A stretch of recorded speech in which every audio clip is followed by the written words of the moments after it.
Hello everyone, genius global academy A factory of toppers में आप सभी का स्वागत है। जैसा कि हमने आपसे कहा था कि 25 डेज हार्ड चैलेंज सीरीज ये लगातार आपके लिए लेक्चर्स आ रहे हैं और इन लेक्चर्स को खूब प्यार आप दे रहे हैं और अच्छे से आप इनको कवर करें। जैसे कि आज लेक्चर नंबर 6 है जो हमारा किससे रिलेटेड है, कैपिस्टेंस से रिलेटेड है। आज हमें कैपिस्टेंस या कैपिस्टर के बारे में हमें पढ़ना है, क्या होता है, इससे रिलेटेड जितने भी सवाल हैं वो सभी हमें जानने हैं। हमारा अपना एक यूट्यूब चैनल है genius global academy for physics के नाम से। उस यूट्यूब चैनल से भी आप इन सभी टॉपिक्स को बहुत अच्छे से आप पढ़ सकते हैं। इसके अलावा जीनियस ग्लोबल एकेडमी के नाम से हमारा खुद का एप्लीकेशन है जो प्ले स्टोर से आप डाउनलोड कर सकते हैं। वहाँ पर आप फ्री कंटेंट में जाकर के इस मटेरियल को आप पढ़ सकते हैं। तो मैं उम्मीद करता हूँ कि आपने पीछे वाले लेक्चर्स आपने पढ़े होंगे। और ये कैपिस्टर की अगर बात की जाए तो यहाँ से केस बेस स्टडी का सवाल बन सकता है। देखिए, जो हमारे सवाल केस बेस स्टडी के हैं या एमसीक्यू टाइप के सवाल हैं, इनके लिए हमें पूरे कॉन्सेप्ट की हमें समरी मालूम होनी चाहिए कि जो हम यूनिट पढ़ी है उस पूरी यूनिट की हमारी समरी क्या होगी क्या नहीं होगी, तो ये सभी को मालूम होना चाहिए। तभी हम केस बेस स्टडी वाले सवालों को हम सॉल्व कर पाएंगे। आइए हम चलते हैं, सबसे पहले पढ़ते हैं आज की क्लास में कि कैपिस्टर एक्चुअल में होता क्या है क्या नहीं है। ठीक है, देखिए कैपिस्टर की अगर बात की जाए तो इसको हम कंडक्टर के नाम से भी जान सकते हैं और इसको क्या है, कंडेंसर भी कहा जा सकता है। जैसा कि आपने देखा होगा अपने घरों में पंखे में हमारा सिलेंड्रिकल कैपिस्टर लगा रहता है, उसी कैपिस्टर या उसी को हम कंडक्टर कह सकते हैं, उसी को कैपिस्टर हम नाम दे सकते हैं। देखिए, मैं आपको बताना चाहता हूँ, वैसे तो कैपिस्टर के हमारे कई टाइप के कैपिस्टर होते हैं, लेकिन आपके सिलेबस में ओनली कौन सा है, पैरेलल प्लेट कैपिस्टर है। कैपिस्टर को उसके साइज के अकॉर्डिंग देखा जाए, शेप और साइज के अकॉर्डिंग, तो हमारे सिलेंड्रिकल कैपिस्टर होते हैं, पैरेलल प्लेट कैपिस्टर होते हैं और स्फेरिकल कैपिस्टर भी होते हैं। जैसा कि पंखे में लगे होने वाला कैपेसिटर कौन सा है, वो सिलेंड्रिकल कैपेसिटर है। तो हमारी सिलेबस में जो कैपेसिटर हमें पढ़ना है वो कौन सा है, पैरेलल प्लेट कैपेसिटर के बारे में हमें पढ़ना है। सबसे पहले हम ये जानने की कोशिश कर रहे हैं कि ये कैपेसिटर एक्चुअल में होता क्या है। ध्यान देने की कोशिश करें कि हमारी कुछ इलेक्ट्रिकल डिवाइस ऐसी होती हैं जिनको चलाने के लिए लार्ज अमाउंट में हमें करंट चाहिए होता है। मान लीजिए अगर सप्लाई से करंट कम आ रहा है तो कैपेसिटर उस डिवाइस को चलाने में मदद करेगा। तो इसीलिए हमने यहाँ पर इसकी डेफिनेशन में क्या लिखा है कि कैपेसिटर हमारी एक डिवाइस है जो इलेक्ट्रिकल एनर्जी को स्टोर करता है in the form of electrical charge and supply it once. मान लीजिए मैं आपसे कहना चाह रहा हूं कि मेन लाइन के थ्रू 10 एम्पियर का करंट आ रहा है और किसी इलेक्ट्रिकल डिवाइस को चलाने के लिए हमें 15 एम्पियर का करंट रिक्वायर्ड है। तो वो 5 एम्पियर करंट हम कहाँ से लेकर के आएंगे, तो उस इलेक्ट्रिकल डिवाइस में हम क्या लगाएंगे, कैपेसिटर लगाएंगे। तो 10 एम्पियर तो हमारा मेन सप्लाई से आ गया और साथ ही साथ 5 एम्पियर का करंट कौन प्रोवाइड करेगा, कैपेसिटर प्रोवाइड करेगा। तो एक साथ उस डिवाइस को 15 एम्पियर का करंट जब मिल जाएगा तो वो डिवाइस स्टार्ट हो जाएगी और डिवाइस स्टार्ट हो जाने के बाद फिर से चलना उसके लिए 10 एम्पियर पर चलना बड़ा आसान होगा, क्योंकि आपको मालूम है कि साइकिल इनिशियली चलाना टफ होता है, लेकिन चलाने के बाद अगर कुछ पैडल भी नहीं लगाते हैं थोड़ी देर के लिए फिर भी साइकिल आपकी चलती रहेगी। बिल्कुल ठीक इसी तरीके का कॉन्सेप्ट है कैपेसिटर में। ठीक है, देखिए इसमें मैंने क्या लिखा है, it is a device which store electrical energy in the form of electrical charge and supply it once. और ये जो इलेक्ट्रिकल चार्ज को जो सप्लाई करता है एक ही बार में सप्लाई कर देता है, ऐसे नहीं कि धीरे धीरे सप्लाई कर रहा हो।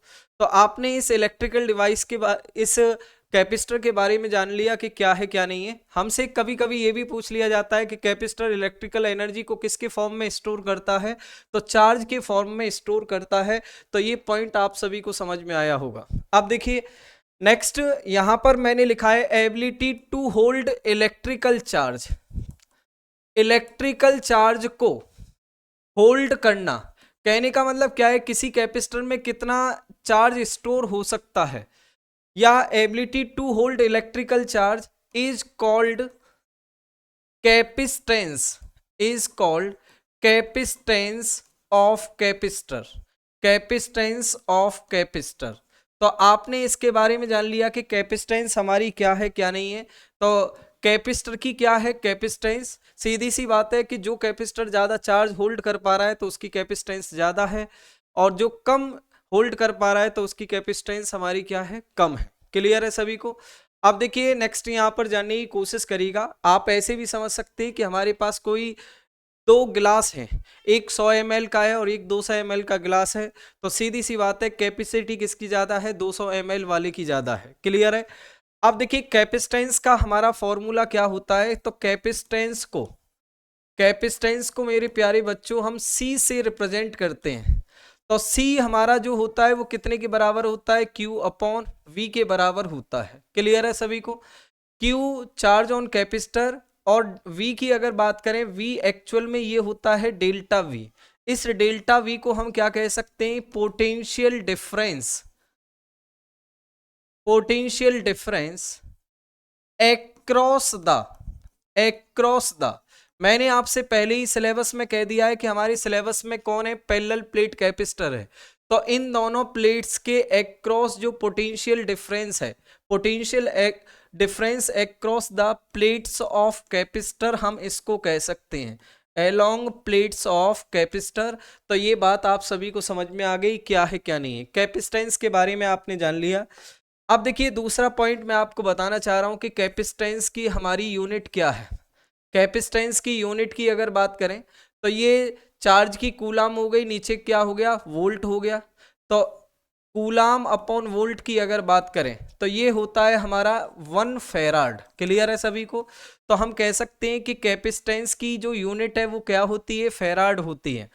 फेराड का मतलब क्या है, अगर किसी कैपेसिटर को 1 कूलाम चार्ज दिया तो उसका पोटेंशियल 1 वोल्ट से इंक्रीज कर जाएगा, तो इसी को हम क्या कहेंगे, 1 फेराड। 2 फेराड का मतलब क्या हो जाएगा, 2 कूलाम अपॉन 1 वोल्ट। क्लियर है। तो हम किसी भी बॉडी को अगर 2 कूलाम चार्ज देते हैं तो उस बॉडी का पोटेंशियल 1 वोल्ट इंक्रीज कर जाएगा, तो वो 2 फेराड कहलाएगा। तो आपसे फेराड आप सभी को समझ में आया क्या है क्या नहीं है। तो हम कह सकते हैं कि कैपेसिटेंस की एसआई यूनिट हमारी क्या है, फेराड है। तो आपने एसआई यूनिट ऑफ कैपेसिटेंस आपने जान लिया क्या है क्या नहीं है। कैपेसिटेंस वर्ड आप सभी को समझ में आया होगा। कैपेसिटेंस क्या है, कैपेसिटर की क्षमता, जो चार्ज को स्टोर कर पा रहा है, तो उसी को हम क्या कह रहे हैं, ability to hold electrical charge is called capacitance of the capacitor कहलाता है। तो यहाँ तक की कहानी आप सभी को समझ में आ गई होगी कि फेराड क्या है क्या नहीं है। फेराड को मैंने आपके सामने एक्सप्लेन भी किया। अब देखिए कुछ हमारे इंपॉर्टेंट पॉइंट्स हैं, तो इन इंपॉर्टेंट पॉइंट्स के बारे में जानने की कोशिश कर रहे हैं। ये हमारे पास क्या है, पैरेलल प्लेट कैपेसिटर है। सवाल मेरा ये कि condition for parallel plate capacitor के लिए कंडीशन क्या होनी चाहिए। देखिए मैंने उन्हीं पॉइंट्स को शामिल किया है जिसकी मदद से आप कैपेसिटर को बहुत अच्छे से समझ पाएं। कुछ बेसिक चीजें जो क्लास में आपको कराई गई होंगी आपके टीचर के द्वारा, उनको मैंने स्किप किया है, क्योंकि बोर्ड में आप क्विक रिवीजन कर रहे हैं। पूरे 1 साल के सिलेबस को आप 10-15 दिन में आपको कवर कराया जा रहा है, ठीक है। तो इसी तरीके से मैं आपको पढ़ाने का काम कर रहा हूं। कुछ चीजें जो छोटी माइनर चीजें हैं आप उनको बुक से भी देख सकते हैं। अब देखिए सवाल ये है कि condition for parallel plate capacitor के लिए क्या कंडीशन होनी चाहिए। देखिए ये तो हमारी प्लेट है, ठीक है। अगर इस तरीके से प्लेट बनाई है तो इसका मतलब क्या है, ये प्लेट हमारी परपेंडिकुलर है इस बोर्ड के। तो एक लाइन से ही अगर हमारे पास कोई भी एक प्लेट है, अगर इस प्लेट को अगर परपेंडिकुलर रखते हैं तो परपेंडिकुलर रखने के बाद केवल हमें क्या दिखाई देगी, एक लाइन ही तो दिखाई देगी कि नहीं देगी। सबसे पहले मैं आपको बताना चाह रहा हूं इस प्लेट का एरिया A1 है, अगर इस प्लेट का एरिया A2 है, तो सबसे पहली कंडीशन क्या है, area of both plates must be same. दोनों प्लेट्स का एरिया कैसा होना चाहिए, सेम होना चाहिए। It means A1 area A2 के इक्वल होना चाहिए, दोनों प्लेट का एरिया इक्वल होना चाहिए। दूसरे पॉइंट की अगर बात करें, मान लीजिए इन दोनों प्लेट के बीच की डिस्टेंस हमारी कितनी है, D है। क्लियर है सभी को। तो यहां पर मैं दूसरा पॉइंट ये लिख सकता हूं कि distance between the plates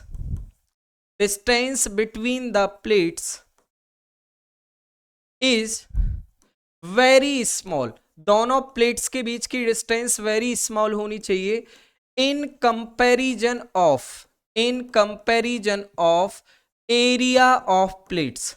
area of plate के कंपैरिजन में, एरिया ऑफ प्लेट के कंपैरिजन में ये जो डिस्टेंस है ये कैसी होनी चाहिए, वेरी स्मॉल होनी चाहिए। अब देखिए वेरी स्मॉल होने का मतलब क्या है कि अगर इस पैरेलल प्लेट कैपेसिटर के बीच की डिस्टेंस अगर हमारी वेरी स्मॉल है तो इसके बीच में अगर कोई भी पॉइंट अगर ले लूं तो उस पॉइंट के लिए ये दोनों प्लेट किसकी तरह बिहेव करेंगे, एक इनफाइनाइट चार्ज शीट की तरह बिहेव करेंगे। ठीक है, तो कहने का मतलब क्या है, फिर हम यहां पर ये कह सकते हैं कि अगर वेरी स्मॉल है तो electric field between the plates of capacitor क्या हो जाएगा, सिग्मा अपॉन एप्सिलॉन नॉट हो जाएगा। क्लियर है सभी को। जैसा कि मैंने आपको लेक्चर नंबर 2 में आपको पढ़ाया गया था, electric field due to infinite plate की वजह से कितनी आती है, किसी एक पॉइंट पर सिग्मा अपॉन 2 एप्सिलॉन नॉट आती है। तो उसी तरीके से इस प्लेट की वजह से सिग्मा अपॉन एप्सिलॉन नॉट, इसकी वजह से भी सिग्मा अपॉन एप्सिलॉन नॉट, तो कितना हो जाएगा, बीच में इलेक्ट्रिक फील्ड कितनी होती है, सिग्मा अपॉन एप्सिलॉन नॉट होती है। अब देखिए तीसरे पॉइंट की बात आती है, यहां पर चार्ज से रिलेटेड पॉइंट आता है और चार्ज से रिलेटेड पॉइंट को हम समझना चाह रहे हैं। देखिए मैं आपसे कहना चाह रहा हूं कि Q1 चार्ज इसके ऊपर है और Q2 चार्ज इसके ऊपर है। ठीक है, सबसे पहले यहां पर जानने की कोशिश करिएगा, दोनों प्लेट्स के ऊपर चार्ज हमारा इक्वल हो भी सकता है या नहीं भी हो सकता है, इक्वल इन मैग्नीट्यूड हो सकता है, अपोजिट इन नेचर हो सकता है। दोनों प्लेट के चार्ज के ऊपर कोई भी बाउंडेशन नहीं है, दोनों प्लेट्स के ऊपर चार्ज कुछ भी हो सकता है। इससे रिलेटेड सवाल मैं जस्ट आगे की स्लाइड में आपको सॉल्व कराऊंगा। तो हम कह सकते हैं कि प्लेट्स के ऊपर जो चार्ज है वो कुछ भी हो सकता है, ऐसी कोई बाउंडेशन नहीं है कि चार्ज इतना ही इतना होना चाहिए। ठीक है, तो हम यहां पर कह सकते हैं कि सबसे मोस्ट एंड इंपॉर्टेंट कंडीशन क्या है, दोनों प्लेट्स का एरिया सेम होना चाहिए, डिस्टेंस बिटवीन द प्लेट्स क्या होनी चाहिए, आपका वेरी स्मॉल होनी चाहिए। वेरी स्मॉल होने के बाद इनसाइड अगर कोई भी पॉइंट है, उस पॉइंट के लिए ये दोनों प्लेट किसकी तरह ट्रीट करेंगे, एक इनफाइनाइट प्लेट की तरह ट्रीट करेंगे उस पॉइंट के लिए। अब देखिए नेक्स्ट यहां पर आप सभी ने इतना तो पढ़ा ही है, capacitance of parallel plate capacitor, parallel plate capacitor की कैपेसिटेंस हमारी कितनी होती है, ए एप्सिलॉन नॉट अपॉन डी के बराबर होती है। क्लियर है। अब देखिए नेक्स्ट यहां पर समझने की कोशिश करिएगा, जो मैं आपको बताना चाह रहा हूं यहां पर समझे। सबसे पहले कैपेसिटेंस की अगर बात करें, अगर एरिया अगर इंक्रीज हो जाए तो कैपेसिटेंस भी हमारी क्या हो जाएगी मेरे प्यारे बच्चों, इंक्रीज हो जाएगी। क्लियर है। अगर एरिया ऑफ प्लेट डिक्रीज हुआ तो इसका मतलब क्या है, कैपेसिटेंस भी क्या हो जाएगा, डिक्रीज हो जाएगा। ठीक है, अब देखिए नेक्स्ट पॉइंट की अगर बात की जाए तो डी डिस्टेंस की अगर बात करें, डी की, अगर डी डिस्टेंस अगर हमारा इंक्रीज हो गया तो कैपेसिटेंस हमारा क्या हो जाएगा, डिक्रीज हो जाएगा। अगर डिस्टेंस बिटवीन द प्लेट अगर डिक्रीज हो गया तो कैपेसिटेंस हमारा क्या हो जाएगा, इंक्रीज हो जाएगा। या हम ये कह सकते हैं यही हमारा रीजन था दोनों प्लेट्स के बीच की डिस्टेंस कम करने का, क्योंकि डिस्टेंस जितनी ज्यादा कम होगी उस कैपेसिटर की कैपेसिटेंस उतनी ही ज्यादा होगी। तो आपने इस पॉइंट को भी बहुत अच्छे ढंग से आपने समझा है क्या है क्या नहीं है। क्लियर है सभी को। अब देखिए आगे का हमारा पॉइंट है, नेक्स्ट यहां पर जानने की कोशिश करिएगा, डाइलेक्ट्रिक मटेरियल ऑफ कांस्टेंट के is inserted between the plates of capacitor. Clear है सभी को। अब देखिए सबसे पहले मैं आपको एक बात समझाना चाह रहा हूं कि हमने कोई एक डाइलेक्ट्रिक मटेरियल हमने इसके अंदर प्लेस कर दिया, कोई भी एक मीडियम इसके अंदर रख दिया, तो रखने के बाद अब कैपेसिटेंस कितनी हो जाएगी, तो इसको बड़ी आसानी से आप याद रख सकते हैं। कैसे, ध्यान दें, जब इसके अंदर एयर थी, जब कैपेसिटर के इनसाइड एयर थी तो कैपेसिटेंस कितनी है, ए एप्सिलॉन नॉट अपॉन डी के बराबर है। ठीक है, यहां तक की कहानी सभी को समझ में आ गई। अब देखिए अगर हमने इसके इनसाइड अगर मीडियम रख दिया तो न्यू कैपेसिटेंस कितनी हो जाएगी, ए एप्सिलॉन एम। ठीक है, हम ये कह सकते हैं कि मीडियम की परमिटिविटी अपॉन डी, बिल्कुल शॉर्ट तरीका बता रहा हूं आपको ये समझाने का। और पहले लेक्चर में मैंने आपको बताया था रिलेटिव परमिटिविटी कितने के बराबर होता है, epsilon m upon epsilon naught के बराबर होता है। अब अगर मैं इसको एक मीडियम मान रहा हूं तो और उसका डाइलेक्ट्रिक कांस्टेंट कितना है, के है, तो मीडियम की परमिटिविटी कितनी हो जाएगी, एप्सिलॉन नॉट के हो जाएगी कि नहीं हो जाएगी। तो नई कैपेसिटेंस जो हमारी हो जाएगी वो ए एप्सिलॉन नॉट के अपॉन डी हो जाएगी। तो आपने एक बात तो जान ली, जब कैपेसिटर के इनसाइड एयर थी तो हमारा क्या है, ए एप्सिलॉन नॉट अपॉन डी है। ठीक है, अब इसके अलावा नेक्स्ट अगर बात की जाए तो जब कोई भी मान लीजिए मैंने मीडियम फिल कर दिया, तो मीडियम फिल करने के बाद कैपेसिटेंस नई कितनी आ गई, ए एप्सिलॉन नॉट के अपॉन डी के बराबर आ गई। आपको मैंने एक शॉर्ट आइडिया दिया है, ये क्लियर है, क्या दिया है, एक शॉर्ट आइडिया दिया है। और दूसरे तरीके से भी मैं ये निकाल करके दिखाऊंगा ए एप्सिलॉन नॉट के अपॉन डी कैसे आया कैसे नहीं आया, ये भी आपको मालूम चलेगा। यहां तक की कहानी सभी को समझ में आई कि अगर मीडियम फिल कर देते इसके इनसाइड तो हमारी कैपेसिटेंस कितनी हो जाएगी, ए एप्सिलॉन नॉट के अपॉन डी के बराबर हो जाएगी।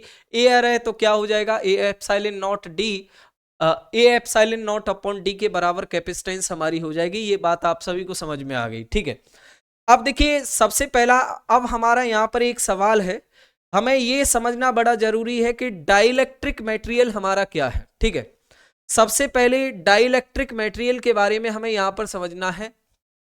डाइलेक्ट्रिक मटेरियल, डाइलेक्ट्रिक मटेरियल क्या होता है क्या नहीं होता है, तो इसके बारे में समझना है। सबसे पहली बात देखिए, सबसे पहले डाइलेक्ट्रिक मटेरियल और इंसुलेटर्स हमारी अलग अलग चीजें हैं। ठीक है, डाइलेक्ट्रिक मटेरियल और इंसुलेटर हमारी अलग अलग चीजें हैं। देखिए मैं इसके ऊपर ज्यादा इसलिए फोकस कर रहा हूं क्योंकि इससे केस बेस्ड स्टडी का सवाल आपसे पूछा जा सकता है, तो ये पॉइंट आप सभी को मालूम होने चाहिए। जब किसी भी डाइलेक्ट्रिक मटेरियल को मैं एक्सटर्नल इलेक्ट्रिक फील्ड में रखता हूं, मान लीजिए ये हमारे पास डाइलेक्ट्रिक मटेरियल है और ये हमारे पास एक्सटर्नल इलेक्ट्रिक फील्ड है। ठीक है, ये क्या है, एक्सटर्नल इलेक्ट्रिक फील्ड है।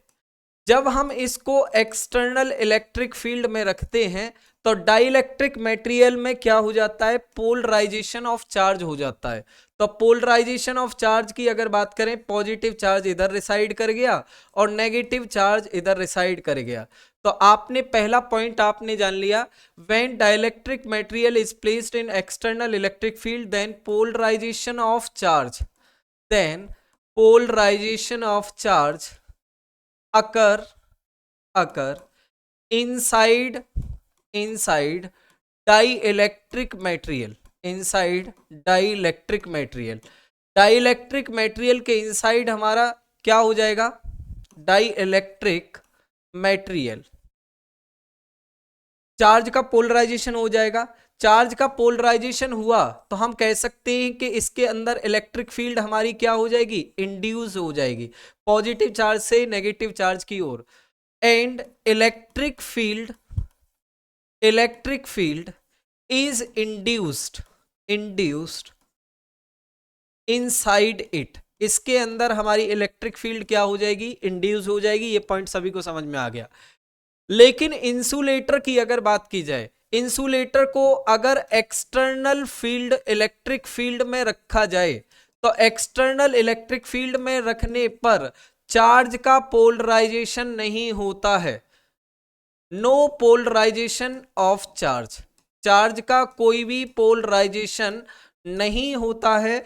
तो ये पॉइंट आप सभी को समझ में आ गया होगा, क्लियर है सभी को, पोलराइजेशन ऑफ चार्ज नहीं होगा। तो ये बात आप सभी को समझ में आ गई क्या है क्या नहीं।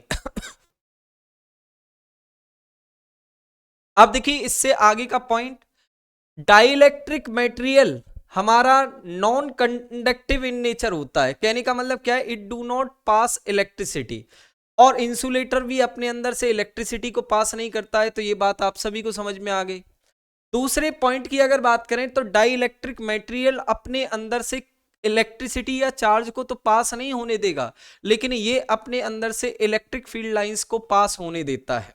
ठीक है, तो हम ये कह सकते हैं डाइलेक्ट्रिक मटेरियल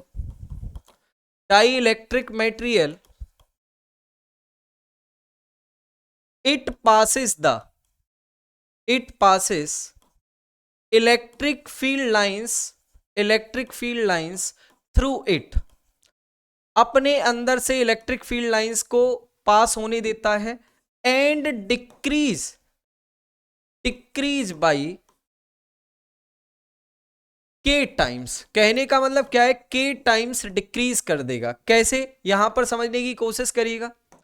मान लीजिए एक्सटर्नल इलेक्ट्रिक फील्ड हमारी ई नॉट है, जैसे ही इलेक्ट्रिक फील्ड ये वाली इलेक्ट्रिक फील्ड को ये पास तो करने देगा, जैसे ही इस मटेरियल के अंदर जाएगी तो net electric field E not by के हो जाएगी। क्लियर है सभी को? तो यहां तक की बात सभी को समझ में आ गई कि डाइलेक्ट्रिक मटेरियल हमारा क्या है। डाइलेक्ट्रिक मटेरियल का एक्सटर्नल इलेक्ट्रिक फील्ड में रखते हैं तो पोलराइजेशन हो जाता है चार्ज का पोलराइजेशन होने की वजह से यहां पर इंड्यूस्ड इलेक्ट्रिक फील्ड बनती है।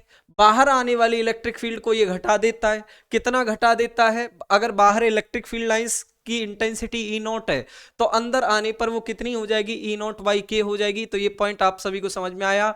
और यहां पर आपको ये भी पता चला कि डाइलेक्ट्रिक मटेरियल और इंसुलेटर के बीच का डिफरेंस हमारा क्या है क्या नहीं है। मैं आपको बताना चाह रहा हूं कि ये डाइलेक्ट्रिक मटेरियल में भी सॉलिड हो सकते हैं, लिक्विड हो सकते हैं और क्या आपका गैसियस फॉर्म में भी हो सकते हैं। तो आपने यहां पर जान लिया कि डाइलेक्ट्रिक मटेरियल हमारे कैसे कैसे हो सकते हैं, क्या है क्या नहीं है। तो आपने इसके बारे में जान लिया कि डाइलेक्ट्रिक मटेरियल में भी सॉलिड, लिक्विड और गैस। तो यहां तक ये पॉइंट सभी को समझ में आया कि डाइलेक्ट्रिक मटेरियल क्या है। Dielectric material electric field lines को ई नॉट बाई के कर देगा या डिक्रीज कर देगा। तो ये पॉइंट आप सभी को समझ में आ गया क्या है क्या नहीं। आप देखिए नेक्स्ट पॉइंट यहां पर समझने की कोशिश करिएगा जो मैं आपको नेक्स्ट समझाना चाह रहा हूं। सवाल हमारा क्या है, when dielectric material is inserted between the plates of capacitor then effect on electric field potential difference between the plates and capacitance of capacitor।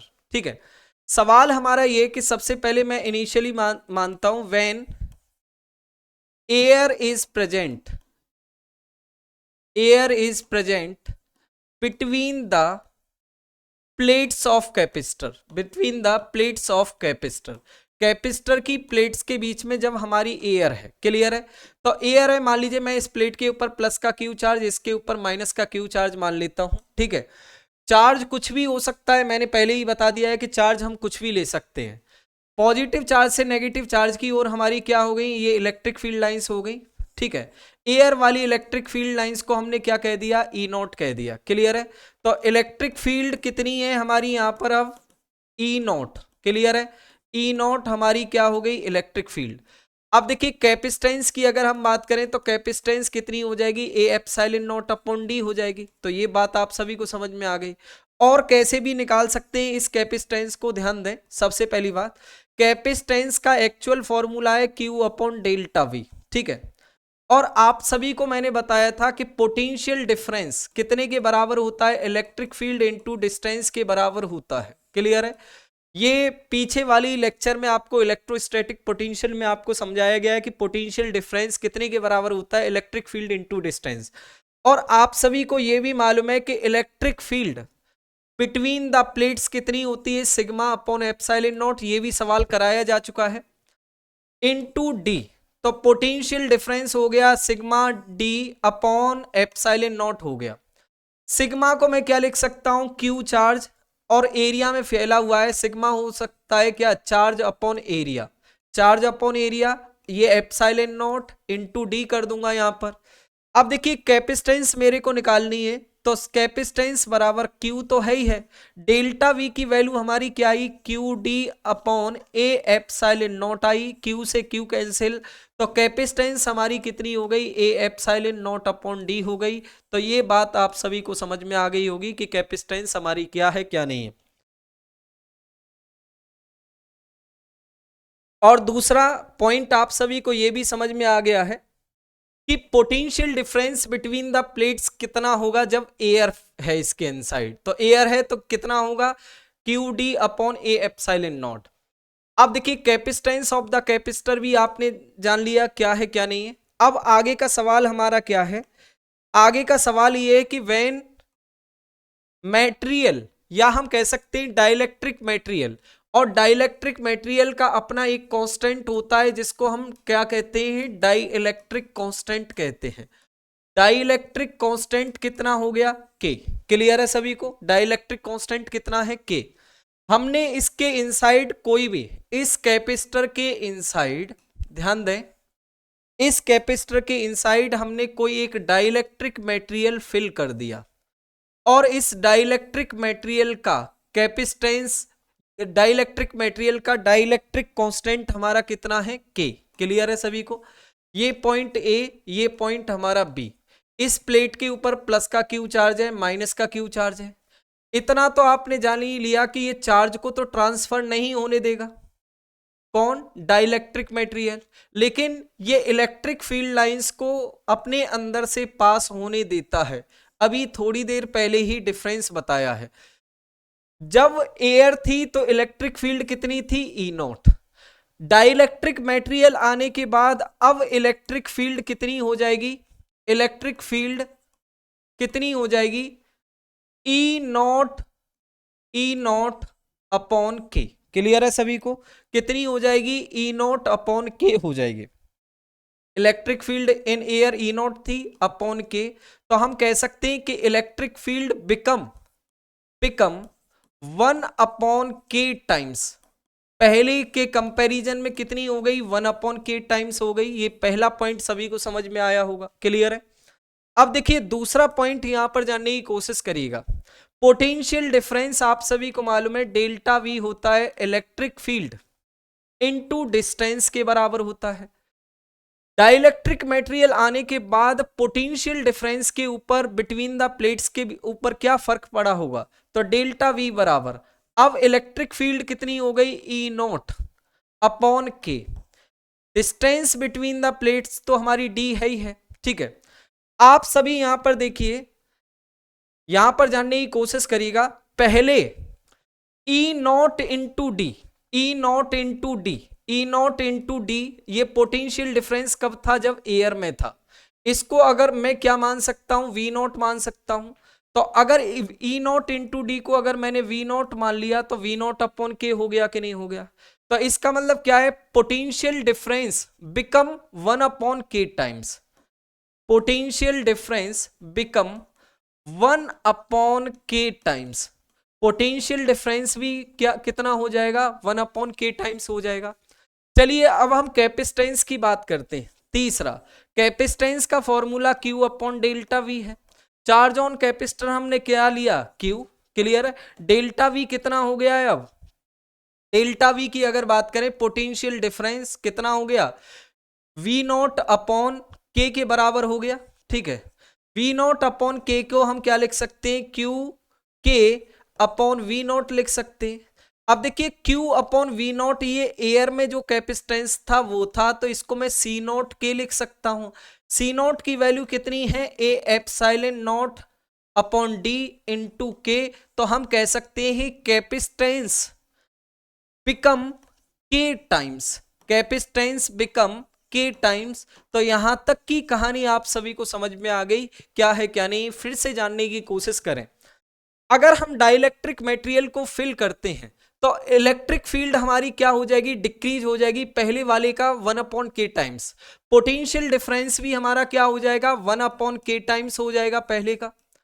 1 upon के टाइम्स के बाद next capacitance of the capacitor की अगर बात करें तो it increase by के times. ये पहले वाले का के टाइम्स हो जाएगा।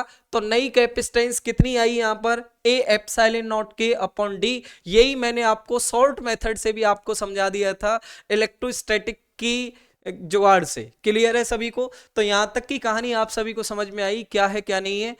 हम कहने का मतलब क्या है, डाइलेक्ट्रिक मटेरियल फिल करते हैं तो क्या इफेक्ट पड़ेगा, क्या इफेक्ट नहीं पड़ेगा। चलिए अब हम आगे के सवालों की ओर बढ़ते हैं जो अभी तक हमने पढ़ा है। अब देखिए, अभी मैं एक बार इसको रिपीट करता हूं और आपको समरी बताता हूं। समरी के बारे में यहां पर जानने की कोशिश करिएगा। जब कैपेसिटर के बीच में हमारी एयर है, ठीक है, एयर होने पर कैपेसिटेंस हमारी कितनी थी? ए epsilon naught upon D. Potential difference को कितना माना था? वी नॉट माना था। वी नॉट के बाद इलेक्ट्रिक फील्ड को हमने कितना माना है कैपेसिटर के बीच में? ई नॉट माना है। जैसे ही हम एयर की जगह डाई इलेक्ट्रिक मटेरियल लेकर के आते हैं तो डाई इलेक्ट्रिक मटेरियल जिसका कांस्टेंट के है, तो हमारी नई कैपेसिटेंस हो जाती है ए एप्सिलॉन नॉट के अपॉन डी, के टाइम्स इंक्रीज कर गई, ठीक है। और इसके अलावा डेल्टा वी जो हो जाता है वो पहले वाले पोटेंशियल का 1/k टाइम्स हो जाता है, ये डिक्रीज हो गया। इसके अलावा इलेक्ट्रिक फील्ड जो नई हमारी आती है वो पहले वाली इलेक्ट्रिक फील्ड का 1/k टाइम्स, कहने का मतलब क्या है, इलेक्ट्रिक फील्ड भी हमारी क्या होती है, डिक्रीज हो जाती है, पोटेंशियल डिफरेंस भी डिक्रीज हो जाता है, लेकिन कैपेसिटेंस हमारी क्या हो जाती है, इंक्रीज हो जाती है। तो ये बात आप सभी को समझ में आई होगी, आई होप, ठीक है। अब देखिए आगे का सवाल हम सॉल्व करना चाहते हैं, तो आगे के सवाल के बारे में यहाँ पर जानिएगा। यहां तक की समरी आपने बहुत अच्छे से जानी। आप देखिए ये मैं यहाँ पर जो मैं लेकर के आया हूं ये केस बेस्ड स्टडी का सवाल है। आई थिंक आप सभी को समझ में आ रहा होगा केस बेस्ड स्टडी का सवाल। अब देखिए यहाँ पर इस पूरे को अगर आप रीड करते हैं तो देखिए मैं आपको बताना चाहता हूं केस बेस्ड स्टडी के का आंसर जो है वो आप अपने कॉन्सेप्ट या लॉजिक के बेस पर आप देंगे। ऐसा नहीं कि इंग्लिश की तरह इन सभी के आंसर भी इसी के अंदर छिपे हुए हैं। क्लियर है सभी को? ऐसा कुछ भी नहीं होता है, आप अपने लॉजिक के बेस पर आप आंसर देंगे। क्लियर है? थोड़ी थोड़ी इंफॉर्मेशन इसने दे रखी है कि ये इससे रिलेटेड है, ये इससे रिलेटेड है, लेकिन आप अपने कॉन्सेप्ट के बेस पर अभी ही आप सवाल का आंसर देंगे।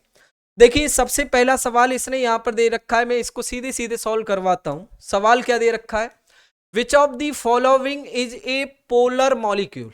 तो इनमें से कौन सा हमारा पोलर मॉलिक्यूल है। तो देखिए लास्ट लेक्चर में मैंने आप सभी को पोलर मॉलिक्यूल्स आपको समझाए थे कि पोलर मॉलिक्यूल्स क्या है क्या नहीं है। आपको जो लेक्चर 2 है उसमें इलेक्ट्रिक डाइपोल पढ़ाया था और आइडियल इलेक्ट्रिक डाइपोल मैंने आपको पढ़ाया था विद एग्जांपल, ठीक है। पोलर मॉलिक्यूल्स के बारे में मैंने आपको बताया था कि हमारी कोई भी एक ऐसी बॉडी जिसके कुछ हिस्से पर स्लाइटली पॉजिटिव चार्ज हो और कुछ हिस्से पर स्लाइटली नेगेटिव चार्ज हो, तो वो सभी के सभी मॉलिक्यूल हमारे क्या कहलाएंगे, पोलर मॉलिक्यूल कहलाएंगे। तो यहाँ पर ऑप्शन क्या दे रखे हैं, O2 दे रखा है, H2 दे रखा है, N2 दे रखा है और एक HCl दे रखा है। अगर HCl की अगर बात करें कुछ हिस्से पर पॉजिटिव चार्ज कुछ हिस्से पर नेगेटिव चार्ज, तो HCl हमारा क्या हो गया, पोलर मॉलिक्यूल हो गया। क्लियर है सभी को? तो आपने पोलर मॉलिक्यूल के बारे में आपने जान लिया। अब देखिए सवाल क्या है, which of the following statement about dielectric is correct.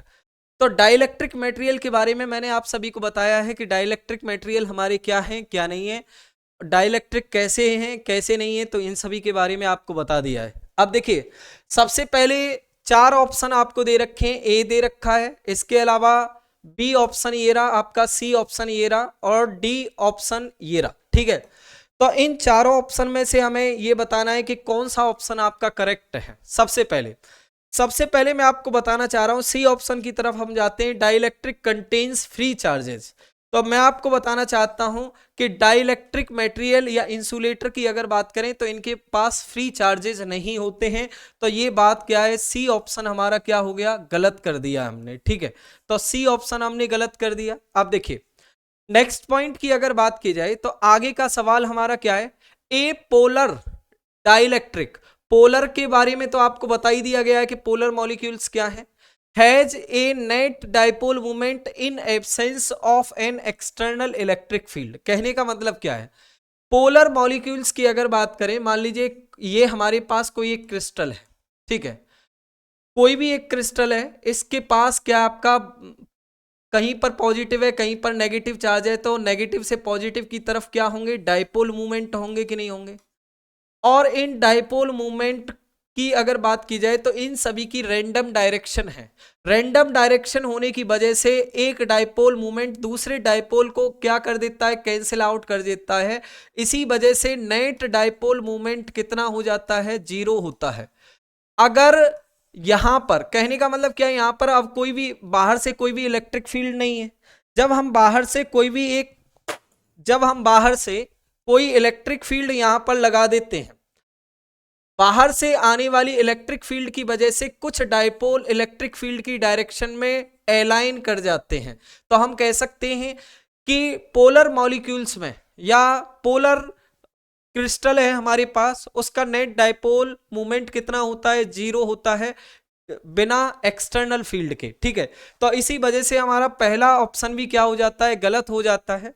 अब देखिए दूसरा हमसे क्या कह रहा है, net dipole moment of induced dipole is along the direction of the applied electric field. कहने का मतलब क्या है, नेट डाइपोल मोमेंट जीरो था, जो हमारी एक्सटर्नल इलेक्ट्रिक फील्ड आई है, एक्सटर्नल इलेक्ट्रिक फील्ड की डायरेक्शन में ही तो ये डाइपोल अलाइन करते हैं कि नहीं करते हैं। इलेक्ट्रिक डाइपोल के बारे में आपने समझा होगा, ठीक है। तो इस तरीके से हमारा दूसरा ऑप्शन हमारा क्या हो गया, सही हो गया। इसके अलावा फोर्थ ऑप्शन को भी चेक करते हैं, the electric field produced due to induced surface charge inside a dielectric is along the external electric field. कहने का मतलब क्या है, जब हमने देखिए कैपेसिटर में किसी डाइलेक्ट्रिक मटेरियल को रखा प्लस क्यू और माइनस के क्यू, तो यहां पर प्लस का चार्ज आ गया था, ठीक है, और यहां पर नेगेटिव चार्ज आ गया था। एक्सटर्नल इलेक्ट्रिक फील्ड की डायरेक्शन ये है, लेकिन अंदर इंड्यूस की इलेक्ट्रिक फील्ड की डायरेक्शन जस्ट अपोजिट है। तो ये कह रहा है कि डाइलेक्ट्रिक मटेरियल के अंदर भी जो इलेक्ट्रिक फील्ड बनती है वो एक्सटर्नल इलेक्ट्रिक फील्ड की डायरेक्शन में बनती है। तो इसी वजह से ये फोर्थ ऑप्शन हमारा क्या हो गया, गलत हो गया। तो आई होप ये दोनों सवाल आपको समझ में आए होंगे, केस बेस स्टडी के सवाल हैं, बहुत अच्छे से इनको आप क्लियर कर सकते हैं। तो सभी के बारे में आपको समझाया गया है क्या है क्या नहीं है, क्लियर है। चलिए अब आगे की स्लाइड पर चलते हैं, आगे की स्लाइड के बारे में समझना है। बहुत अच्छा सवाल है, सबसे पहले मैं इस सवाल को सॉल्व कर रहा हूं, फिर उसके बाद इस सवाल की तरफ जाएंगे। फोर्थ की हम बात कर रहे हैं, an air filled capacitor with plate area A and plate separation D. कहने का मतलब क्या है, कोई कैपेसिटर है जिसके अंदर एयर है, ये हमसे बता रहा है कोई हमारे पास क्या है, कैपेसिटर है और जिसके अंदर क्या है, एयर है, ठीक है, और इसकी प्लेट एरिया ए है, इनके बीच का सेपरेशन हमारा डी है। अब हमसे क्या कह रहा है, has capacitance C. Capacitance C की अगर बात करें तो कितनी हो जाएगी, A epsilon naught upon D के बराबर हो जाएगी, अभी आपने थोड़ी देर पहले ही पढ़ा है। अब हमसे क्या कह रहा है, ए स्लैब ऑफ डाइलेक्ट्रिक कांस्टेंट के, अगर कोई भी के डाइलेक्ट्रिक कांस्टेंट की स्लैब अगर इसमें फिल कर दें, एंड थिकनेस डी, थिकनेस कितनी मान लेते हैं, D, is inserted between the plates, then capacitance of the capacitor. तो नई कैपेसिटेंस भाई कितनी हो जाएगी, ए एप्सिलॉन नॉट के टाइम्स हो जाएगी अपॉन डी हो जाएगी। तो यहां पर आपने इस सवाल का आंसर बड़ी आसानी से निकाल लिया, क्या है क्या नहीं, बहुत अच्छे से आपको ये सवाल समझ में आया होगा। वो केस बेस स्टडी वाले सवाल के ये दोनों पॉइंट हैं, दोनों क्वेश्चंस हैं, पहले फर्स्ट और सेकंड आपने सॉल्व किया, फिर थर्ड और फोर्थ हम सॉल्व कर रहे हैं केस बेस स्टडी के, ठीक है। लेकिन मैं आपको एक सवाल आपसे पूछना चाह रहा हूं, यहां पर आप कमेंट करिएगा अगर आप इस सवाल का आंसर निकाल सकते हैं तो, अगर नहीं निकाल सकते तो भी कमेंट करिएगा। इसके ऊपर मैं अलग से आपको एक सेपरेट वीडियो बना करके भी दे दूंगा। अगर थिकनेस अगर डाइलेक्ट्रिक स्लैब की अगर dy5 कर दे, क्लियर है, कितनी कर दें, dy5 कर दें, तो फिर नई कैपेसिटेंस हमारी कितने के बराबर होगी। इस सवाल का आंसर आप निकालें, जरूर निकालें, इस तरीके का सवाल भी आपसे पूछा जा सकता है। कहने का मतलब क्या है, कंप्लीट डी है तो हमारी कैपेसिटेंस कितनी आ गई, डी थिकनेस है तो ए एप्सिलॉन नॉट के अपॉन डी आ गई। अब dy5 थिकनेस की अगर हम फिल करेंगे तो कुछ हिस्सा डाइलेक्ट्रिक मटेरियल से भरा हुआ है, कुछ हिस्सा हमारा किससे है, एयर से फिल है। तो आपको इस सवाल का आंसर कमेंट में करना है, नहीं आए तो फिर भी मैं इसके ऊपर अलग से एक वीडियो सॉल्यूशन आपको दे दूंगा। आप देखिए इससे आगे वाले सवाल की तरफ हम चलते हैं, जो थर्ड क्वेश्चन है। सबसे पहले देखिए इस सवाल को समझने के लिए मैं आपको एक पॉइंट आपको समझाना चाह रहा हूं, और ये पॉइंट यहीं से यहीं समझ लें। कैपेसिटेंस तो आपने जान लिया, लेकिन मैं आपको एक पॉइंट बताना चाह रहा हूं कि energy stored in capacitor, capacitor में कितनी एनर्जी स्टोर होती है, ये क्लासरूम में आपने पढ़ा होगा, ठीक है। एनर्जी स्टोर्ड एनर्जी को हम क्या कहते हैं, पोटेंशियल एनर्जी कहते हैं, तो यू से इंडिकेट कर सकते हैं। तो स्टोर्ड एनर्जी हमारी होती है हाफ CV², क्लियर है सभी को, सभी ने पढ़ा है, आप सभी को मालूम है C बराबर Q अपॉन V होता है, ठीक है। तो मैं यहां पर C की जगह क्या लिख सकता हूं, Q अपॉन V लिख सकता हूं। जैसे ही मैं Q अपॉन V लिखूंगा तो यहां पर क्या हो जाएगा, ये V² है, एक V से V कैंसिल हो जाएगा। तो कहने का मतलब क्या है, एनर्जी स्टोर्ड का एक और फॉर्मूला बन गया हाफ QV, क्लियर है सभी को। अब देखें नेक्स्ट आगे का पॉइंट यहां पर जाने, C बराबर Q अपॉन V है, V बराबर क्या हो गया, Q अपॉन C लिख सकता हूं। तो V की जगह मैं Q अपॉन C लिखूं तो यहां पर Q square upon C square हो जाएगा। तो स्टोर्ड एनर्जी का एक और फॉर्मूला हो जाएगा Q स्क्वेयर अपॉन 2C। तो आपको एनर्जी स्टोर्ड इन कैपेसिटर आप सभी को समझ में आ गया होगा कि कैपेसिटर में हमारी कितनी एनर्जी स्टोर होगी। तो फॉर्मूला हमारा क्या बना है, एक हाफ CV स्क्वेयर बना है, दूसरा कौन सा बना है, हाफ QV बना है, तीसरा formula Q square upon 2C बना है। तो ये पॉइंट आप सभी को समझ में आ गया है क्या है क्या नहीं। अब देखिए इसी से रिलेटेड हमारा सवाल है, तो ये पॉइंट आप सभी को मालूम होना चाहिए। चलिए हम इस आगे वाले इस सवाल को सॉल्व करते हैं, थर्ड क्वेश्चन को हम सॉल्व करते हैं। थर्ड क्वेश्चन हमसे क्या कह रहा है, देखिए केस बेस्ड स्टडी का सवाल है। When A dielectric slab is inserted between the plates of an isolated charge capacitor, the energy stored in it. पहला ऑप्शन हमसे क्या कह रहा है, increases and the electric field inside also increases. सबसे पहले इतना तो आपको मालूम है, अभी तक की क्लास में आपने पढ़ ही लिया है कि जब हम कोई भी डाइलेक्ट्रिक मटेरियल इंसर्ट कर देते हैं तो इलेक्ट्रिक फील्ड हमारी क्या कर जाती है, डिक्रीज कर जाती है। इलेक्ट्रिक फील्ड हमारी क्या कर जाती है, डिक्रीज कर जाती है। सबसे पहले हमने ये तो जान लिया इलेक्ट्रिक फील्ड के बारे में, लेकिन ये स्टोर्ड एनर्जी के बारे में भी हमसे पूछ रहा है। तो स्टोर्ड एनर्जी का फॉर्मूला अभी थोड़ी देर पहले पढ़ाया आपने, हाफ CV स्क्वेयर। अब देखिए नई कैपेसिटेंस कितनी हो जाती है, C0K हो जाती है। क्लियर है सभी को, C0K लिख दूंगा। अब V की अगर बात करें, जब एयर में होता है तो पोटेंशियल V0 होता है, डाइलेक्ट्रिक मटेरियल भरने के बाद V0 अपॉन K पोटेंशियल होता है। तो ये हो गया। अब देखिए नेक्स्ट यहां पर जानने की कोशिश करिएगा, इसको हम क्या लिख सकते हैं, half C0K into V0 square upon K square. एक K से एक कैंसिल हो गया, तो हमारी नई स्टोर्ड एनर्जी कितनी आ गई, half C0 V0 square upon K आ गई। तो इसका मतलब क्या है, हमारा K टाइम्स क्या कर गया, डिक्रीज कर गई पोटेंशियल एनर्जी। तो आप यहां पर देख पा रहे हैं कि पोटेंशियल एनर्जी हमारी डिक्रीज करेगी, stored energy and electric field also decrease. तो सवाल का आंसर कौन सा हो जाएगा, बी ऑप्शन आपका सही हो जाएगा। तो इस तरीके से उम्मीद करता हूं कि आप सभी को ये सवाल समझ में आया होगा, कैपेसिटर का क्या है क्या नहीं है। क्विक रिवीजन सीरीज है हमारी, इसमें छोटी छोटी पॉइंट हम स्किप कर रहे हैं, जैसा कि मैंने आपको पहले ही बता दिया है। अब देखिए चलिए आगे के सवाल की ओर हम चलते हैं, क्या है क्या नहीं है। चलिए आगे का सवाल अब हमें यहां पर जानना है, ध्यान दें। आगे के सवाल के बारे में यहां पर जानिएगा, ये सवाल बोर्ड में पूछा जा चुका है। A parallel plate capacitor is charge by a battery which is then disconnected. कोई पैरेलल प्लेट कैपेसिटर को बैटरी से हमने क्या किया, चार्ज किया, और चार्ज करने के बाद उस बैटरी को हमने क्या कर दिया, डिस्कनेक्ट कर दिया। अब हमसे क्या कह रहा है, a dielectric slab is inserted in the space between the plates. Dielectric slab हमने क्या कर दी, इंसर्ट कर दी। इंसर्ट करने के बाद हमसे कह रहा है explain what change if any occur in the following values. कहने का मतलब क्या है, हमें चेंज बताना है। चेंज का मतलब क्या है, कौन बढ़ेगा घटेगा।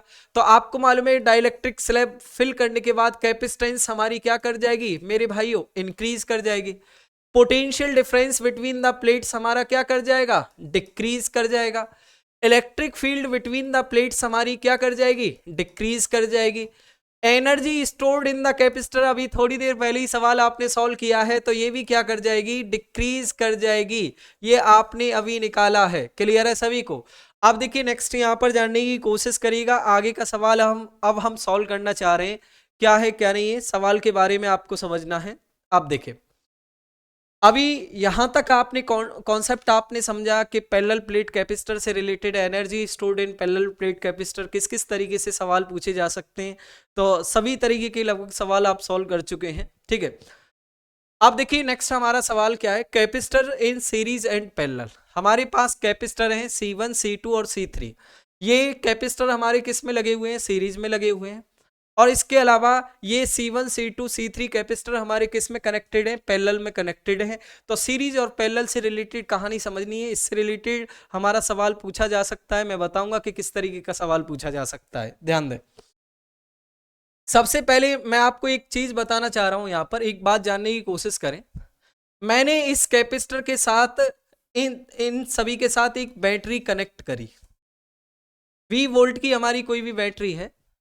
अब देखिए नेक्स्ट यहां पर जानने की कोशिश करेगा, अगर आई करंट हमने इससे ड्रॉन किया है तो आई करंट इस तरीके से यहां पर वापस आ जाएगा, ठीक है। तो मैं यहां पर ये कह सकता हूं सभी से पास होने वाला करंट हमारा सेम जा रहा है, तो इसका मतलब क्या है, सभी सेम तरीके से चार्ज होंगे। तो मैं ये कह सकता हूं कि सीरीज कॉम्बिनेशन में सभी कैपेसिटर के पास हमारा चार्ज क्या रहेगा, सेम रहेगा। तो इसके ऊपर पहली वाली प्लेट पॉजिटिवली चार्ज होगी, क्लियर है। दूसरी वाली प्लेट के ऊपर कैसा चार्ज आएगा, माइनस का Q1 चार्ज आएगा। इसके ऊपर प्लस का Q1 चार्ज और इसके ऊपर माइनस का Q1, इसके ऊपर प्लस का Q1 और इसके ऊपर माइनस का Q1। तो हमने सीरीज कॉम्बिनेशन में पहला पॉइंट लिखा है, charge on each capacitor will be same in series. Clear है सभी को, सीरीज वाले केस में सभी कैपेसिटर के पास कितना चार्ज होता है, सेम होता है। अब देखिए पोटेंशियल डिफरेंस की अब हम यहां पर बात कर रहे हैं। पोटेंशियल डिफरेंस के बारे में यहां पर जानिएगा, आप सभी को मालूम है फॉर्मूला C बराबर Q अपॉन V होता है, तो V बराबर Q अपॉन C हो जाएगा। अब देखिए इसका चार्ज हमारा Q1 है और कैपेसिटेंस हमारी C1 है, तो इसका पोटेंशियल कितना हो जाएगा इन दोनों प्लेट के अक्रॉस V1, ठीक है। उसी तरीके से इसके ऊपर चार्ज Q1, कैपेसिटेंस C2 और पोटेंशियल कितना हो जाएगा, फिर V2 हो जाएगा।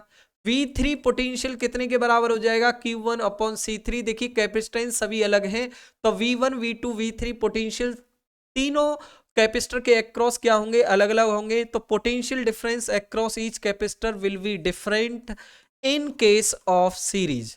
तो यहां तक की कहानी आप सभी को समझ में आ गई। ये पॉइंट आपको ध्यान रखना है, जब कैपेसिटर हमारी सीरीज में कनेक्टेड रहते हैं तो उन सभी के ऊपर चार्ज सेम होगा, लेकिन पोटेंशियल डिफरेंस हमारा क्या रहेगा, अलग अलग रहेगा। तो ये कहानी आप सभी को समझ में आ गई, ठीक है। अब देखिए यहां पर ए और बी टर्मिनल से मैं यहां पर एक बैटरी कनेक्ट करता हूं 20 वोल्ट की। तो देखिए यहां पर जानने की कोशिश करेगा, ये तो 20 वोल्ट पर हो गया और ये वाला बी पॉइंट हमारा 0 पोटेंशियल पर हो गया कि नहीं हो गया। अब देखिए नेक्स्ट यहां पर समझने की कोशिश करें, इस पॉइंट का भी पोटेंशियल कितना हो जाएगा V, इस पॉइंट का भी कितना हो जाएगा 0, क्योंकि कोई रेजिस्टर कैपेसिटर कुछ भी नहीं है इनके बीच में, तो there is no loss of potential, ठीक है। पोटेंशियल को खाने का काम कौन करेंगे, कैपेसिटर या रेजिस्टर खाने का काम करेंगे या इंडक्टर खाने का काम करेंगे, इंडक्टर आपको पढ़ाया जाएगा। अब देखिए ये पोटेंशियल की अगर बात करें, इसका भी पोटेंशियल V, इसका भी पोटेंशियल V, इसका भी पोटेंशियल 0 और इसका भी पोटेंशियल हमारा कितना हो गया 0। तो मैं ये कह सकता हूं पोटेंशियल डिफरेंस, देखिए इन तीनों कैपेसिटर के अक्रॉस अगर हम पोटेंशियल डिफरेंस निकालेंगे तो पोटेंशियल डिफरेंस हमारा कैसा आएगा, सेम आ रहा है कि नहीं आ रहा है, V आ रहा है सभी के अक्रॉस। तो हम ये कह सकते हैं potential difference across each capacitor will be same in case of parallel combination, ठीक है। पैरेलल कॉम्बिनेशन में सभी के अक्रॉस पोटेंशियल डिफरेंस हमारा क्या रहेगा, सेम रहेगा। अब देखिए नेक्स्ट यहां पर जानने की कोशिश करेगा, फॉर्मूला आपको मालूम है C बराबर Q अपॉन V होता है, Q बराबर क्या हो जाएगा, CV हो जाएगा। अब देखिए नेक्स्ट यहां पर जानने की कोशिश करिएगा, इसकी कैपेसिटेंस हमारी C1 है तो C1V, ठीक है, पोटेंशियल डिफरेंस भी है, तो इनके अक्रॉस चार्ज Q1 आ जाएगा, इसके अक्रॉस चार्ज C2V हो जाएगा, चार्ज Q2, और इसके अक्रॉस चार्ज कितना हो जाएगा C3V। तो यहां पर आप देख पा रहे हैं कि हर कैपेसिटर के अक्रॉस चार्ज हमारा क्या है, अलग अलग है। Charge on each capacitor in case of parallel will be different. तो ये बात आप सभी को समझ में आ गई कि चार्ज हमारा कैसे होगा कैसे नहीं होगा। सीरीज कॉम्बिनेशन में चार्ज सभी कैपेसिटर के ऊपर सेम है, potential difference across all capacitor हमारा डिफरेंट है। इसके अलावा पैरेलल केस में आपने जान लिया, पैरेलल केस में potential difference across each capacitor हमारा क्या है, सेम है, लेकिन चार्ज हर कैपेसिटर पर क्या है, अलग अलग है। तो ये कहानी आप सभी को समझ में आ गई क्या है क्या नहीं है। अब देखिए नेक्स्ट यहां पर जानने की कोशिश करेगा, इतना तो आपने जान ही लिया होगा, अगर हमारे कैपेसिटर सीरीज में कनेक्टेड है तो इक्विवेलेंट कैपेसिटेंस हमारा क्या होता है, 1/C1 plus 1/C2 plus 1/C3, इस तरीके से हम जोड़ देंगे। अगर पैरेलल में है तो पैरेलल में होने पर C इक्विवेलेंट हमारा कैसे आता है, तीनों को सीधे सीधे जोड़ दें तो ये formula C equivalent of capacitor in case of parallel. कहने का मतलब क्या है, रेजिस्टेंस का उल्टा है। 10th क्लास में जो आपने रेजिस्टेंस पढ़ा होगा उसी रेजिस्टेंस वाली सीरीज और पैरेलल का बिल्कुल कैपेसिटेंस वाला फॉर्मूले क्या है, बिल्कुल अलग है, डिफरेंट है, एक दूसरे के क्या है, उल्टे हैं। तो यहां तक की कहानी सभी को समझ में आ गई। अब देखिए इससे रिलेटेड अभी तक की क्लास में जो मैंने आपको पढ़ाया है, charge on each capacitor, series combination में चार्ज ऑन ईच कैपेसिटर क्या रहेगा, सेम रहेगा। पैरेलल कॉम्बिनेशन में चार्ज ऑन ईच कैपेसिटर हमारा क्या रहेगा, अलग अलग रहेगा, डिफरेंट रहेगा। तो ये बात सभी को समझ में आ गई, चार्ज डिफरेंट रहता है। तो ये पॉइंट आपको बहुत अच्छे से समझ में आया क्या है क्या नहीं है। चलिए अब हम एक बोर्ड का सवाल सॉल्व करने जा रहे हैं। बोर्ड एग्जाम में इस तरीके का सवाल आपसे पूछा जा सकता है, तो इस सवाल को सॉल्व करना है। ध्यान दें, सबसे पहले ध्यान देने की कोशिश करिएगा। सवाल क्या है, the charge on capacitor shown in the figure, the potential difference across each will be respectively. कहने का मतलब क्या है, हर कैपेसिटर के अक्रॉस हमें क्या बताना है, पोटेंशियल डिफरेंस हमें बताना है कि हर कैपेसिटर के अक्रॉस हमारा पोटेंशियल डिफरेंस हमारा क्या होगा क्या नहीं होगा। तो ये सवाल हमें यहां पर सॉल्व करना है। ध्यान दें सबसे पहले। अब देखिए यहां पर जानने की कोशिश करिएगा, यहां पर ये C2 कैपेसिटर दे रखा है, ये C1 कैपेसिटर है और ये कैसा है, C3 कैपेसिटर यहां पर दे रखा है। ठीक है, सबसे पहले मैं क्या करता हूं, देखिए इस तरीके का सवाल बहुत बेसिक सवाल है और पूछे जाने की संभावना बहुत ज्यादा है इस बार। ठीक है, अब देखिए ये दोनों कैपेसिटर हमारे किस में है, पैरेलल में है। इन दोनों के अक्रॉस हमारा पोटेंशियल डिफरेंस क्या रहेगा, सेम रहेगा। क्लियर है? तो मैं इस सर्किट को क्या कर सकता हूं, मॉडिफाई कर सकता हूं कि नहीं कर सकता हूं। इस सर्किट को मॉडिफाई कैसे करेंगे, देखिए 3 माइक्रोफराड का हमारे पास ये कैपेसिटर है। ठीक है, इसके अलावा इससे हमारी 120 वोल्ट की बैटरी हमारी कनेक्टेड है। ठीक है, इसके अलावा यहां पर जानने की कोशिश करें, 2 माइक्रोफराड और 4 माइक्रोफराड के कैपेसिटर हमारे किस में है, पैरेलल में है। क्लियर है सभी को, किस में है, पैरेलल में है। तो नेट हमारा नेट कैपेसिटेंस कितना हो जाएगा, सीधे सीधे जोड़ देंगे पैरेलल में, तो 4 और 2 कितना हो गया, 6 माइक्रोफराड का कैपेसिटर हो गया और ये हमारा मॉडिफाइड सर्किट हो गया। क्लियर है सभी को? अब देखिए नेक्स्ट यहां पर जानने की कोशिश करिएगा, आगे का सवाल अब हमें समझना है। अब फर्स्ट स्टेज तो हमारी ये है, सेकंड ये है, थर्ड और मॉडिफाई करना चाहता हूं इस सर्किट को। ये दोनों सर्किट हमारे सीरीज में है, तो सीरीज में जोड़ने का तरीका आप सभी को बता ही दिया गया था कि सी इक्विवेलेंट कितना होता है सीरीज में, 1/C1 + 1/C2 या कितने भी हैं। देखिए मैं आपको एक शॉर्ट तरीका बता रहा हूं कि इसको कैसे सॉल्व और करना है। अगर मैं इसका एलसीएम लेता हूं तो एलसीएम लेने के बाद जब हम सॉल्व करेंगे तो सी इक्विवेलेंट C1 C2/C1 + C2 आ जाएगा। क्लियर है? तो आप क्या किया करें, 2 से जोड़ने का काम करें। ठीक है, तो इन दोनों की अगर बात की जाए तो ये दोनों कितने हैं, 3 और 6 हैं। तो ये कितना हो जाएगा, 3 × 6 अपॉन कितना हो जाएगा, 6 + 3 9 हो जाएगा। जब हम इसको सॉल्व करेंगे तो कितना हो जाएगा, 2 माइक्रोफराड। तो मैं क्या कर सकता हूं यहां पर जाने, इन दोनों कैपेसिटर को भी हटा करके मैं एक कैपेसिटर लगा सकता हूं 2 माइक्रोफराड का। क्लियर है? 2 माइक्रोफराड का कैपेसिटर हमने लगा दिया और इससे 120 वोल्ट की बैटरी हमने क्या कर दी, कनेक्ट कर दी। क्लियर है? अब एक बात बताइए, कहने का मतलब क्या है, कहने का मेरा मतलब यहां पर यह है कि जितना चार्ज 2 माइक्रोफराड के पास होगा उतना ही चार्ज 3 माइक्रोफराड के पास होगा, उतना ही चार्ज 6 माइक्रोफराड के पास होगा, क्योंकि सीरीज में हमारा चार्ज क्या रहता है, सेम रहता है। ठीक है, चलिए हम इसके ऊपर चार्ज निकालते हैं। तो आपको कैपेसिटेंस मालूम है, वोल्टेज आपको मालूम है, तो कैपेसिटेंस C बराबर Q/V होता है। तो Q बराबर क्या हो गया, CV हो गया कि नहीं हो गया। यहां तक की कहानी समझ में आ गई आप सभी को। अब देखिए, तो Q की अगर बात करें तो C हमारा कितना है, 2 माइक्रोफराड और ये 120 है। तो हम ये कह सकते हैं कि 240 माइक्रोकूलम चार्ज आ गया इसके ऊपर। क्लियर है? तो इसके ऊपर 240 माइक्रोकूलम का चार्ज है। तो मैं यहां पर यह भी कह सकता हूं कि इसके ऊपर भी 240 माइक्रोकूलम का चार्ज होगा और इसके ऊपर भी 240 माइक्रोकूलम का चार्ज होगा। क्लियर है सभी को? अब देखिए नेक्स्ट यहां पर जानने की कोशिश करेगा, अब इसके अक्रॉस पोटेंशियल हमें निकालना है और इसके अक्रॉस पोटेंशियल निकालना है। तो आपको मालूम है C बराबर Q/V है।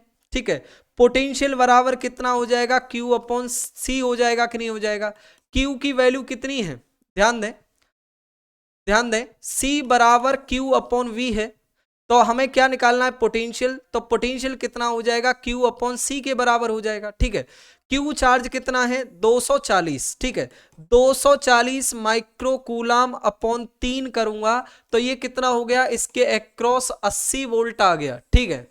अब देखिए उसी तरीके से इसके अकॉर्डिंग अगर हम निकालते हैं तो 240 बटे जब 6 करूंगा तो इसके अक्रॉस कितना हो जाएगा, 40 वोल्ट आ जाएगा। क्लियर है। अब देखिए नेक्स्ट यहां पर जानने की कोशिश करिएगा, ये जो 6 माइक्रोफेराड वाला जो कैपेसिटर है, इन दोनों कैपेसिटर का इक्विवेलेंट है।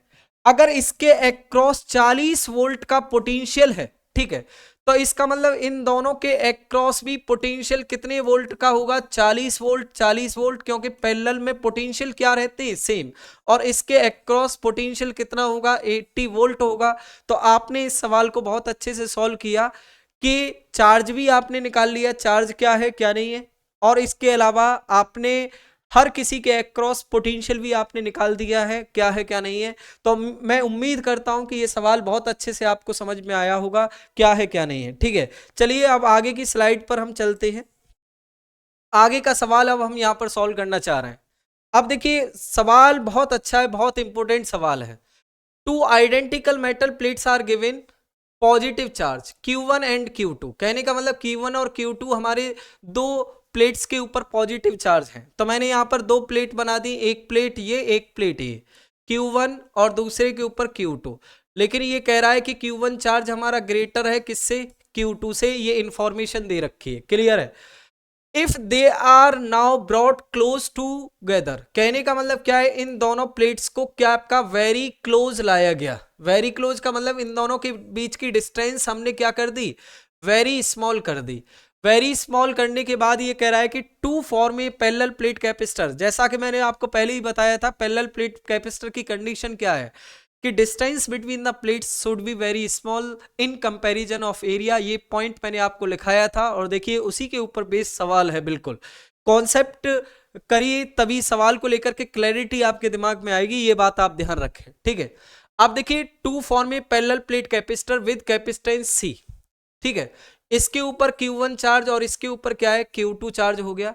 Then the potential difference between the plate, इस प्लेट्स के बीच में हमारा पोटेंशियल डिफरेंस क्या होगा क्या नहीं होगा। तो इन दोनों प्लेट्स के बीच का पोटेंशियल डिफरेंस बताना है। ये बोर्ड एग्जाम का ही सवाल है, प्रीवियस ईयर में शायद पूछा गया है, तो वहीं से ये सवाल लिया गया है। तो इस सवाल के बारे में हमें समझना है, ध्यान दें। और देखिए मैंने आपको एक और बात बताई थी कि पैरेलल प्लेट कैपेसिटर की प्लेट्स के ऊपर कुछ भी चार्ज हो सकता है। ये जरूरी नहीं कि एक प्लेट के ऊपर प्लस का Q चार्ज होगा, एक के ऊपर माइनस का Q चार्ज होगा, हम कुछ भी मान सकते हैं। प्लेट अपने आप चार्ज को क्या कर लेती है, मैनेज कर लेती है। मैं आपको एक कॉन्सेप्ट समझाना चाह रहा हूं, इसके रिगार्डिंग कॉन्सेप्ट सबसे पहले समझिएगा। अगर ये कॉन्सेप्ट आपको समझ में आ गया तो इसका मतलब सवाल को बहुत अच्छे से आप डील कर पाएंगे। मान लीजिए मैं आपसे कहना चाह रहा हूं कि दो पैरेलल प्लेट कैपेसिटर की ये दो प्लेट हैं, इसके ऊपर Q1 चार्ज है, इसके ऊपर Q2 चार्ज है। तो हमारा क्या होगा, डिस्ट्रीब्यूशन ऑफ चार्ज होगा।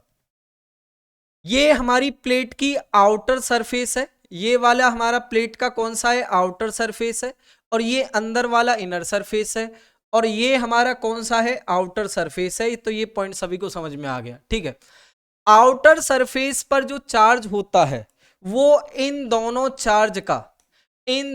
चार्ज के सम का आधा होता है। तो इसके ऊपर बाहर की ओर Q1 plus Q2 upon 2 charge आ जाएगा, ठीक है। यहां पर भी बाहर कितना आ जाएगा, Q1 plus Q2 upon 2 charge आ गया, ठीक है। लेकिन आपको कंजर्वेशन ऑफ चार्ज नहीं भूलना है। कंजर्वेशन ऑफ चार्ज क्या कहने का मतलब क्या है, अगर इस Q1 में से Q1 प्लस Q2 चार्ज इस आउटर सरफेस पर आ गया तो अंदर वाले इस सरफेस पर चार्ज कितना आएगा, Q1 में से इतना चार्ज घटाएंगे तो Q1 माइनस के Q1 प्लस Q2 अपॉन 2 करेंगे तो ये कितना हो जाएगा, 2Q1 माइनस के Q1 माइनस के Q2 अपॉन 2, तो ये आ जाएगा Q1 माइनस के Q2 अपॉन 2। क्लियर है सभी को? अंदर चार्ज आ गया Q1 माइनस के Q2 अपॉन 2। क्लियर है? अब देखिए नेक्स्ट यहां पर एक बात समझने की कोशिश करें। यहां पर आपने चार्ज निकाल लिया, उसी तरीके से सिमिलरली इसी तरीके से जब Q2 में से ये चार्ज घटाया जाएगा, तो ये घटाने के बाद अंदर वाले सरफेस पर जो चार्ज आएगा माइनस का Q1 माइनस के Q2 अपॉन 2 चार्ज आएगा। क्लियर है सभी को? कहने का मतलब क्या है, Q1 हमारा बड़ा है Q2 से, तो और दोनों चार्ज हमारे पॉजिटिव नेचर के हैं, तो ये वाली वैल्यू कैसी आएगी? पॉजिटिव। ये वाली वैल्यू हमारी कैसी आ जाएगी? पॉजिटिव आ जाएगी। ये वाली वैल्यू हमारी कैसी आएगी? नेगेटिव आएगी। दोनों प्लेट्स को हम कुछ भी चार्ज दे दें, अंदर वाले सरफेस पर पैरेलल प्लेट कैपेसिटर की प्लेट्स के ऊपर एक के ऊपर पॉजिटिव और दूसरी के ऊपर उतना ही नेगेटिव चार्ज आ जाता है। क्लियर है सभी को? तो ये बात आप सभी को समझ में आ गई। जब हम इन दोनों प्लेट्स को वेरी क्लोज लेकर के आए होंगे तो ये कंडीशन हमारी बन गई होगी। ठीक है, तो ये कंडीशन आपने जान ली। क्या कंडीशन बन गई? ये वाली कंडीशन। अब देखिए पोटेंशियल डिफरेंस का तो फॉर्मूला आप सभी को मालूम ही है। पोटेंशियल डिफरेंस होता है इलेक्ट्रिक फील्ड इनटू डिस्टेंस। ठीक है, प्लेट्स के बीच की डिस्टेंस हमारी कितनी है? d है। अब देखिए, और पैरेलल प्लेट कैपेसिटर के इनसाइड इलेक्ट्रिक फील्ड कितनी होती है? Sigma upon epsilon naught. तो sigma upon epsilon naught into d कर दिया। सिग्मा क्या होता है? चार्ज अपॉन एरिया होता है। तो पैरेलल प्लेट कैपेसिटर की इनसाइड वाली प्लेट्स के ऊपर चार्ज, पॉजिटिव चार्ज लेंगे हम, मैग्नीट्यूड। तो Q1 माइनस के Q2 अपॉन 2 अपॉन एरिया। ठीक है, तो ये सरफेस चार्ज डेंसिटी हो गई। ठीक है, तो Q1 माइनस के Q2 upon 2 epsilon not into A into D, ये पोटेंशियल हो गया कि नहीं हो गया? यहां तक भी आंसर छोड़ सकते हैं। आप इससे आगे भी कर सकते हैं, Q1 माइनस के Q2 upon 2a epsilon not. इस d को मैं इसके नीचे ला सकता हूं, तो ये तो क्या है? कैपेसिटेंस हो गई। तो हम इसको Q1 माइनस के Q2 upon 2c capacitance in air. ठीक है, इस तरीके से भी आप लिख सकते हैं। तो आपने जान लिया कि potential difference between the plates हमारा क्या होगा। ये बोर्ड का सवाल है और पेपर आपका बहुत लॉजिकल होता है, तो आपको इस सवाल को बहुत अच्छे ढंग से आपको करना है। ठीक है, अब देखिए मैंने आपको ये तो करा ही दिया है ड्राइव एन एक्सप्रेशन। ठीक है, इस सवाल को आप खुद ही ट्राई करें, क्योंकि पीछे मैंने आपको करा ही दिया गया है ये सवाल आपको। और इसके अलावा देखिए आपके लिए एक होमवर्क का सवाल है, इस सवाल को आपको सॉल्व करना है। होमवर्क से पहले मैं आपको एक सवाल और करा रहा हूं। ये सम इंपोर्टेंट इंफॉर्मेशन, कुछ इंपोर्टेंट इंफॉर्मेशन है जिससे हम क्या है, करंट इलेक्ट्रिसिटी से रिलेटेड सवालों को सॉल्व करना है। तो ये कंडीशन आप सभी को आनी चाहिए। कहने का मतलब क्या है, हमारा एक रेजिस्टर R है और ये कैपेसिटर C है। ठीक है, और ये दो टर्मिनल हैं A और B, इसके अक्रॉस हम क्या करेंगे, कोई एक बैटरी कनेक्ट करेंगे V वोल्ट की। ठीक है, और इसके अलावा इस कैपेसिटर भी है, रेजिस्टर भी है, यहाँ पर हमने यहाँ पर बैटरी कनेक्ट कर दी V वोल्ट की। ठीक है, सबसे पहले मैं यहाँ पर दो बात कर रहा हूं और दो बात आपको याद होनी चाहिए। आगे की करंट इलेक्ट्रिसिटी की यूनिट में इस कॉन्सेप्ट को आपको समझना है। ठीक है, at time equals to zero, जब टाइम इक्वल्स टू जीरो होगा, क्लियर है, टाइम इक्वल्स टू जीरो पर नो चार्ज ऑन कैपेसिटर। कहने का मतलब क्या है, कैपेसिटर के ऊपर क्या आपका कोई भी चार्ज नहीं होगा। ठीक है, तो कैपेसिटर के no charge on the capacitor, no charge on the capacitor, capacitor के ऊपर हमारा कोई भी चार्ज नहीं होगा। तो हम कह सकते हैं जब कोई भी चार्ज नहीं होगा तो ये पूरा एक वाई, इसको x कह देता हूं, इसको y, x y behave as a wire, behave as a wire, एक वायर की तरह ट्रीट करेगा जिसके, तो हम ये कह सकते हैं। तो ये सर्किट किस तरीके से हो जाएगा, ये V वोल्ट की बैटरी और ये नॉर्मली वायर हो गया जिसमें ना कोई रेजिस्टेंस है ना कोई कैपेसिटर है, और ये हमारा क्या हो गया, रेजिस्टेंस R हो गया। जितना भी करंट यहाँ पर आएगा वो पूरा का पूरा करंट इससे होकर के चला जाएगा। क्लियर है सभी को, नॉर्मल एक वायर की तरह ट्रीट करेगा। ऐसे रहेगा कि टाइम इक्वल्स टू जीरो पर इस वायर में कोई कैपेसिटर कनेक्ट है ही नहीं। तो इसका मतलब क्या है, there is no current flowing in the branch. इसको मैं क्या आपका A B, small A B कह देता हूं, तो इस स्मॉल ए बी ब्रांच में क्या आपका कोई करंट नहीं होगा। स्मॉल ए बी ब्रांच में करंट क्या होगा, 0 के बराबर होगा। जितना भी करंट आएगा वो पूरा का पूरा करंट यहीं से होकर के ऐसे चला जाएगा। क्लियर है सभी को? अब देखिए, at time equals to infinite, time equals to infinite पर कैपेसिटर हमारा क्या हो जाएगा, फुली चार्ज हो जाएगा। कैपेसिटर फुली चार्ज हो जाएगा। जब कैपेसिटर हमारा फुली चार्ज हो जाएगा तो मैं ये कह सकता हूं कि potential across capacitor is equal to the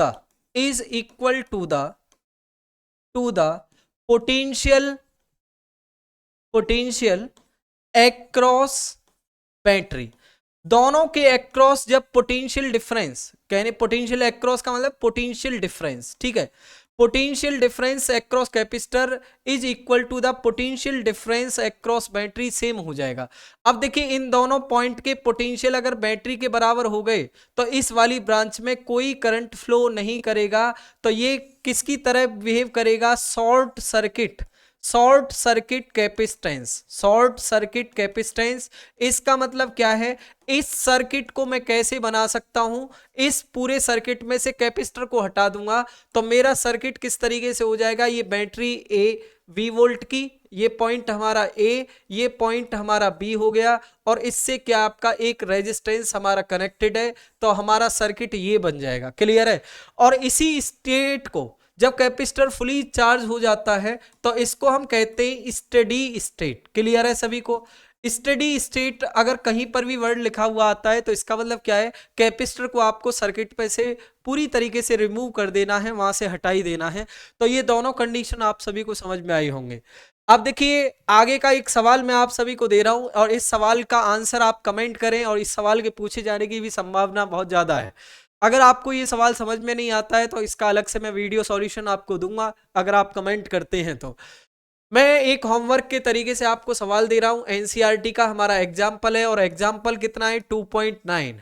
और इस सवाल को आप सॉल्व करें, और सॉल्व करने के बाद आप कमेंट भी करें। अगर आपका कमेंट आता है कि सर ये सवाल हमको नहीं समझ में आ रहा है, या इसका कोई अच्छा सा सॉल्यूशन आप बताइए, तो मैं उस सवाल का सॉल्यूशन, वीडियो सॉल्यूशन आपको दूंगा। तो इस तरीके से आपने कैपेसिटर को बहुत अच्छे से, आपने उम्मीद है कि समझा होगा। तो अब आप नेक्स्ट वेट करें आपके 7th लेक्चर का, और यहाँ तक के लेक्चर्स आप कंप्लीट करते रहें। अगर आप 2-3 वीडियो लगातार डेली देख रहे हैं, ठीक है, या जो वीडियो लगातार आपके लिए आ रहा है, अगर उतना वीडियो आपने कंप्लीट किया तो निश्चित ही आप 100% की तरफ आप जा रहे हैं। धीरे धीरे आप बेहतर परफॉर्म करेंगे आप अपने पेपर में। Thank you so much.